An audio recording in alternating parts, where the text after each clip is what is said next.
이스라엘에 대한 7가지 충격적인 사실. 미국이 아끼는 진짜 자식. 연간 38억 달러. 이 금액은 미국이 오직 하나의 국가, 이스라엘의 군사 원조로 제공하는 돈이다.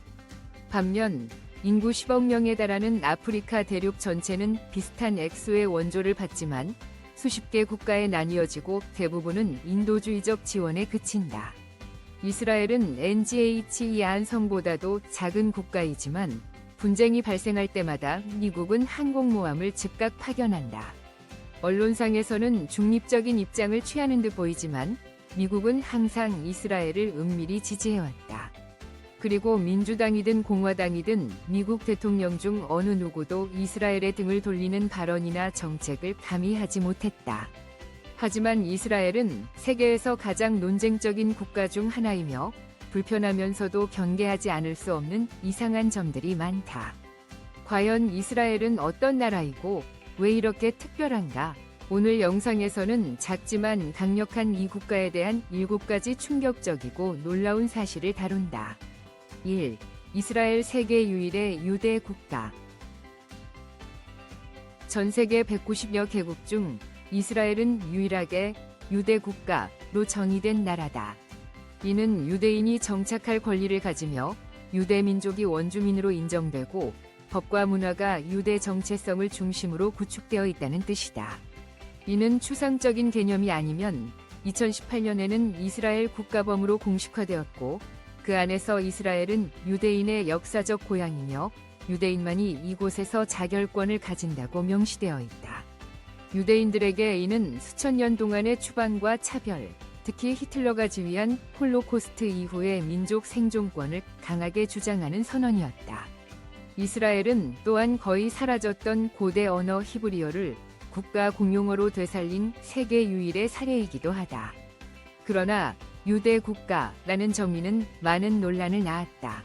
왜냐하면 이스라엘에는 유대인 외에도 이슬람이나 기독교를 믿는 팔레스타인계 아랍인이 약 20%나 존재하기 때문이다. 따라서 유대 정체성을 우선시하는 국정 운영은 평등권, 차별 문제, 민족 갈등을 야기할 수 있다. 결론적으로 이스라엘은 단순한 국가가 아닌 유대 민족의 부활을 상징하며 동시에 현대 세계에서 가장 정체성과 종교, 자결권 문제로 논쟁을 일으키는 나라 중 하나이다. 2. 그렇다면 이스라엘은 어떻게 탄생했을까? 이스라엘이 어떻게 만들어졌는지 아는 사람은 많지 않다. 세계적으로도 전쟁 한가운데에서 탄생했고 수십 년간 논쟁을 불러일으킨 나라는 드물기 때문이다. 19세기 말 유대인들은 유럽과 중동 전역에 흩어져 살며 자신들만의 국가를 가지지 못한 상태였다. 과거에는 왕국이 있었지만 로마 제국에 의해 멸망한 후 디아스포라, 강제 이산로 세계 각지로 흩어졌다. 세기 동안 차별과 학살을 당한 유대인들은 우리가 조상의 땅으로 돌아가 나라를 세워야 하지 않나?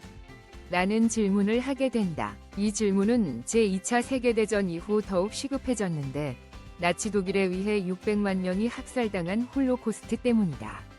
전 세계가 충격에 빠졌고 수십만 명의 유대인들이 영국이 지배하던 고대의 땅 팔레스타인으로 몰려들었다.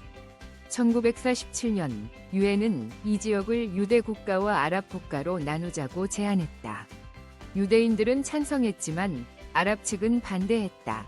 1948년 5월 14일 영국이 철수하자 유대인들은 즉시 이스라엘 국가를 선포했고 미국은 단 11분 만에 이를 승인한 첫 번째 국가가 되었다.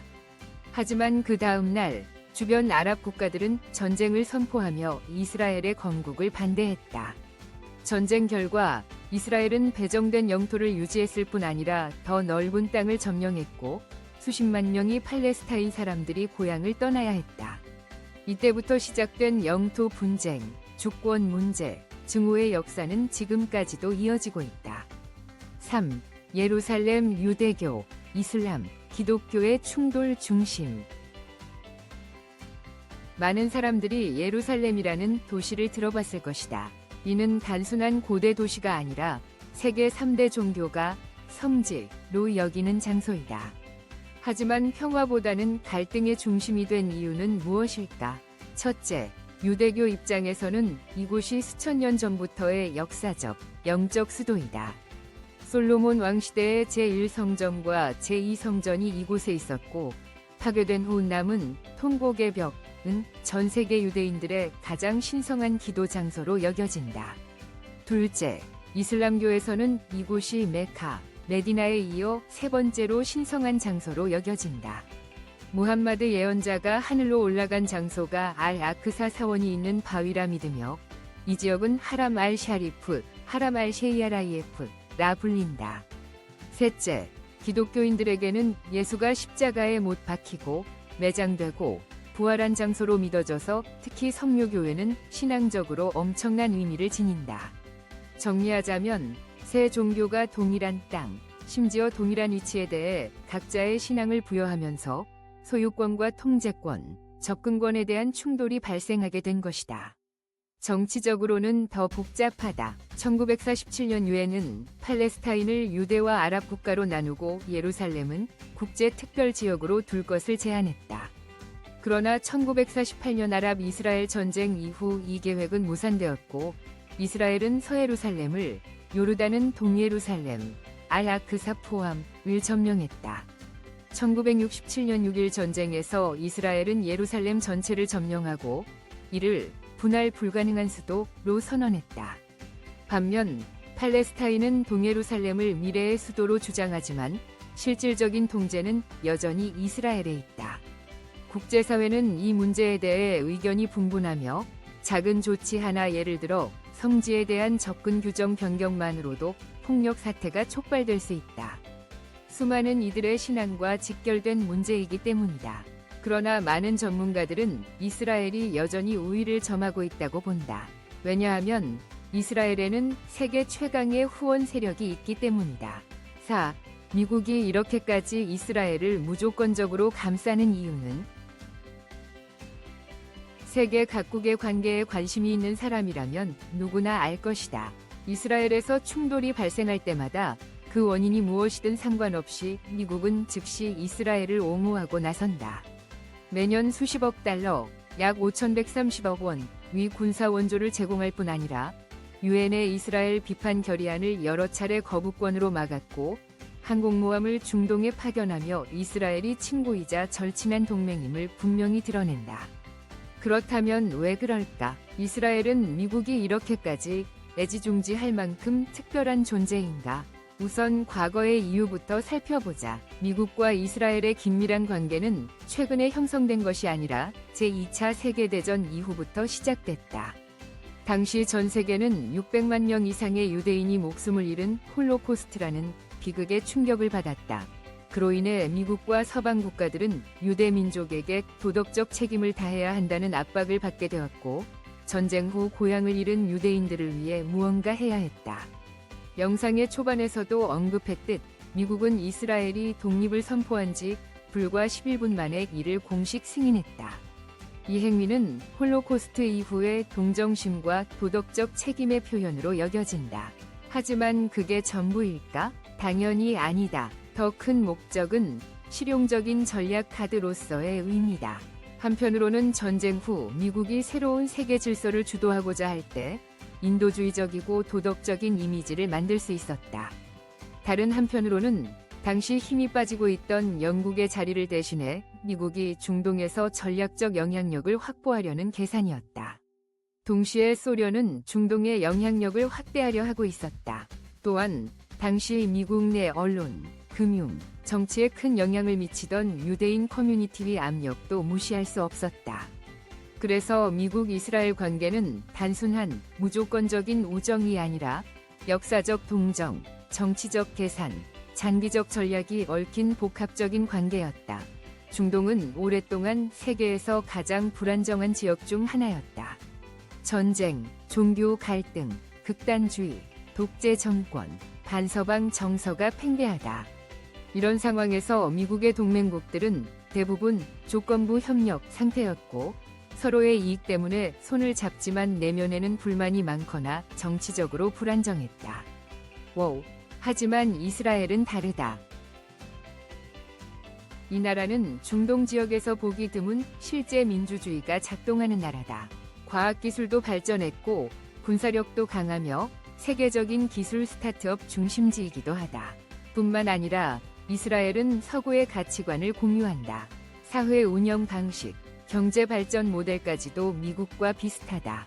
즉, 대부분의 중동 국가들이 미국의 보호를 필요로 하는 반면 이스라엘은 스스로를 지킬 수 있는 동맹국이고 공격을 받을 시 되받아칠 능력도 있다. 국제관계에서 지원받아야만 하는 동맹이 아니라 함께 싸울 수 있는 동맹은 매우 희귀하고 가치 있다. 그래서 미국이 중동에서 장기적인 영향력을 유지하려면 이스라엘 없이는 불가능하다. 여러분도 알다시피 최근 몇 년간 이스라엘과 팔레스타인, 특히 가자 지구에서의 충돌은 지속적으로 격화되고 있다. 이스라엘은 자주 로켓 공격과 드론 공격을 당하고 있다. 이스라엘은 단순히 방어에 그치지 않고 위협을 무력화하기 위한 보복 작전을 벌이기도 한다. 이러한 전쟁 실상 덕분에 이스라엘은 반공 시스템, 전자전 등 각종 무기 체계가 실전에 투입되고 지속적으로 업그레이드되는 실전 실험장이 되었다.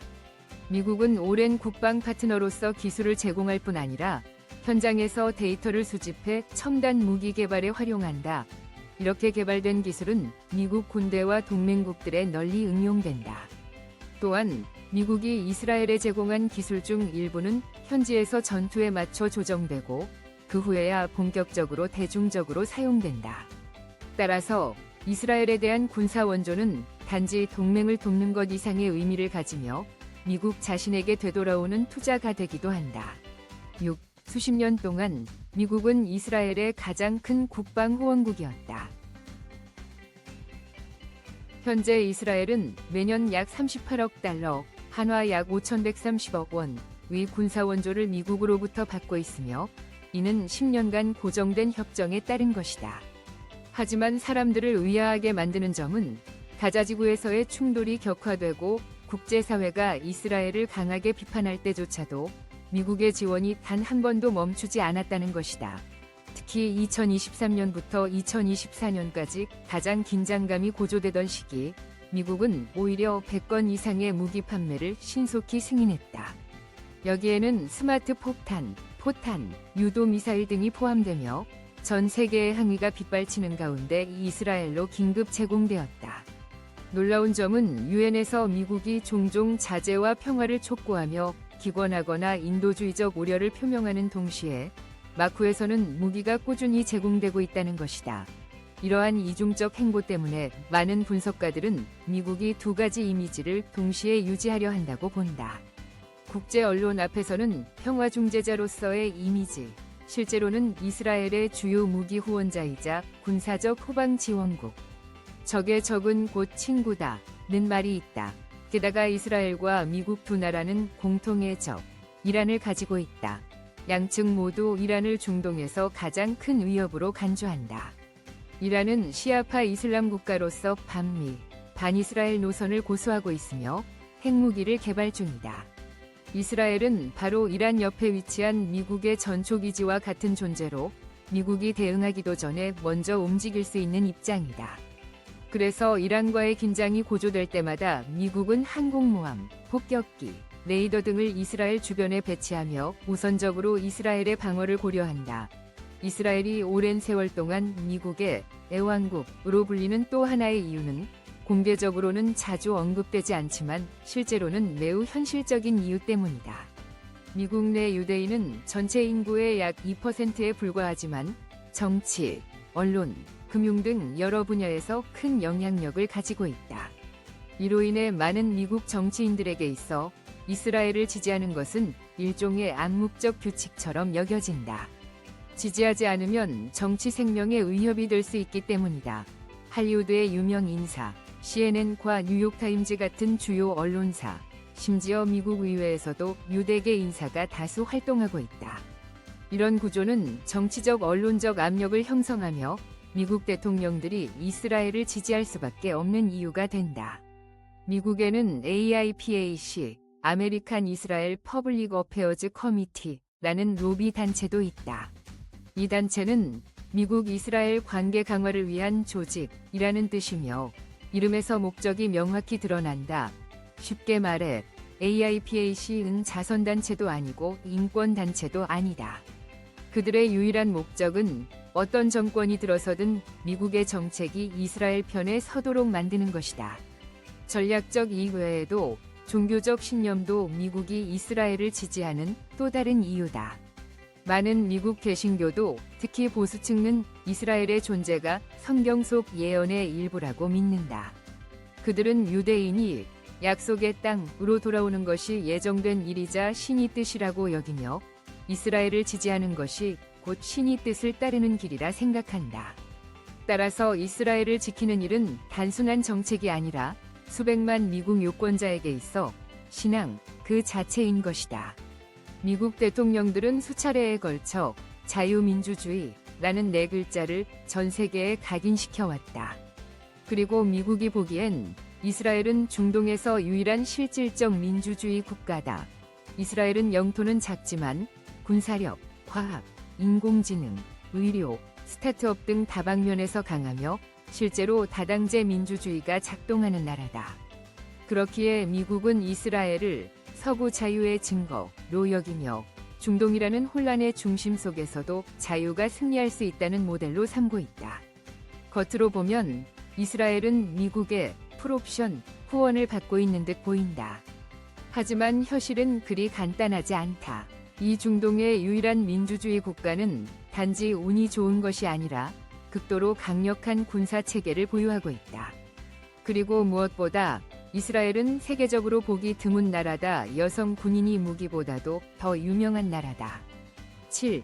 세계에서 가장 핫한 군대가 있는 나라. 여러분도 인터넷에서 군복을 입고 어깨에 총을 맨 채 모델처럼 포즈를 취하는 미녀 군인 사진을 본 적이 있을 것이다. 그렇다면 그 사진 속 인물이 바로 이스라엘 군인일 가능성이 높다. 사실 이것은 단순한 SNS 과장이 아니라 이 나라의 전면적인 국민방위 정책에서 비롯된 실제 상황이다. 이스라엘에서는 남녀 모두에게 병역 의무가 부과된다. 남성은 약 32개월, 여성은 18세부터 24개월 동안 복무해야 한다. 즉, 예쁘든 공부를 잘하든 부잣집 딸이든 대부분의 이스라엘 청년, 특히 여성들조차도 군에 입대해야 한다.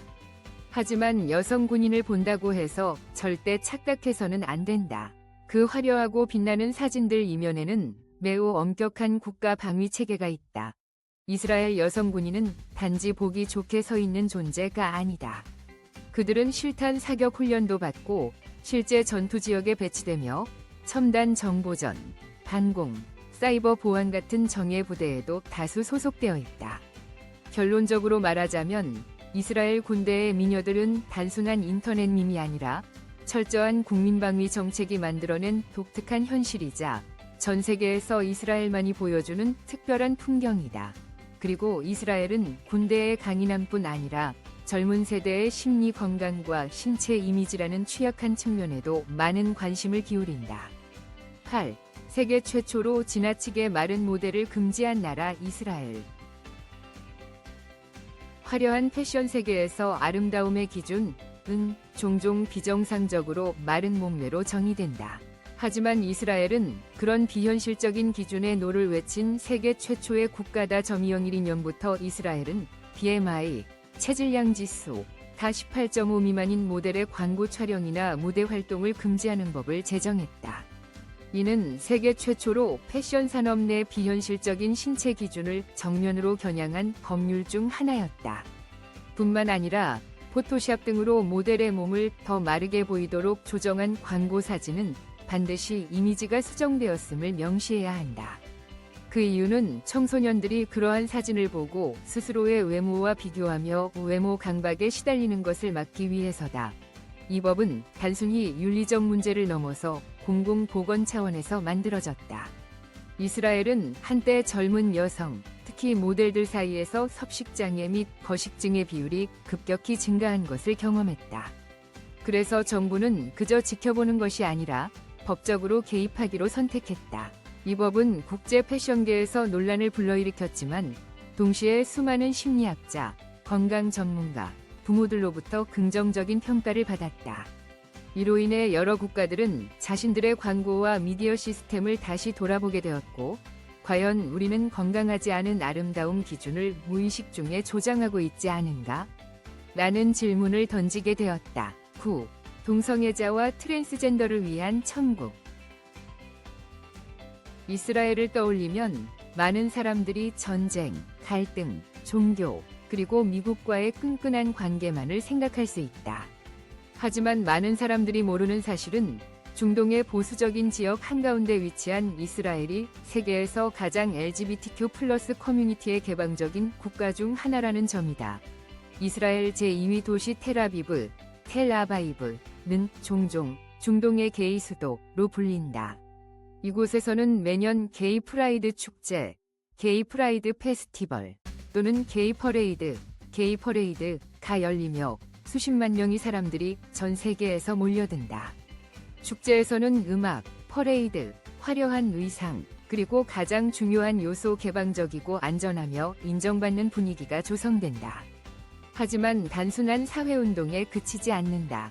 이스라엘은 동성애자와 트랜스젠더를 보호하는 법적 제도까지 마련하고 있으며, 이는 아직도 아시아의 많은 국가들에서는 논쟁이 되는 주제이기도 하다. 예를 들어, 동성 결혼은 국내에서는 공식적으로 인정되지 않지만 해외에서 혼인신고를 하면 이스라엘 정부는 이를 합법적으로 인정한다. 동성애자도 군 복무 가능, 입양 가능, 법적으로 차별 금지 보호 대상이다. 트랜스젠더는 전체 성전환 수술을 하지 않아도 법적으로 성별 정정이 가능하다. 이는 심지어 여러 선진국에서도 보기 드문 조치다. 놀라운 점은 이 모든 권리가 종교 기반이 강한 나라에서 보장되고 있다는 것이다. 이는 이스라엘이 단순히 군사 강국에 그치지 않고 전통과 개인의 자유를 동시에 존중하는 드문 국가라는 것을 보여준다. 물론 논란이 전혀 없는 것은 아니다. 일부 종교단체는 여전히 이러한 권리에 강하게 반대하고 있다.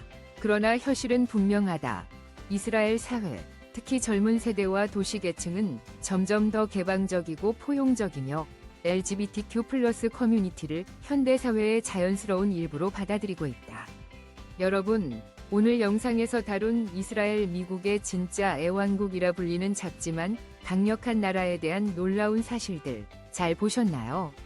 논란도 많지만 동시에 굉장히 흥미로운 점들도 많았죠. 그렇다면 여러분은 오늘 영상 중 어떤 내용이 가장 인상 깊었나요? 아래 댓글에 여러분의 생각을 자유롭게 공유해주세요. 끝까지 시청해주셔서 감사합니다. 이 주제가 흥미로우셨다면 좋아요, 공유, 그리고 구독 버튼으로 채널을 응원해주세요. 화면에 뜨는 관련 영상들도 절대 놓치지 마시고 꼭 클릭해서 확인해보세요. 그럼 이제 언제나 그렇듯이 감사합니다. 다음 영상에서 또 만나요. 안녕.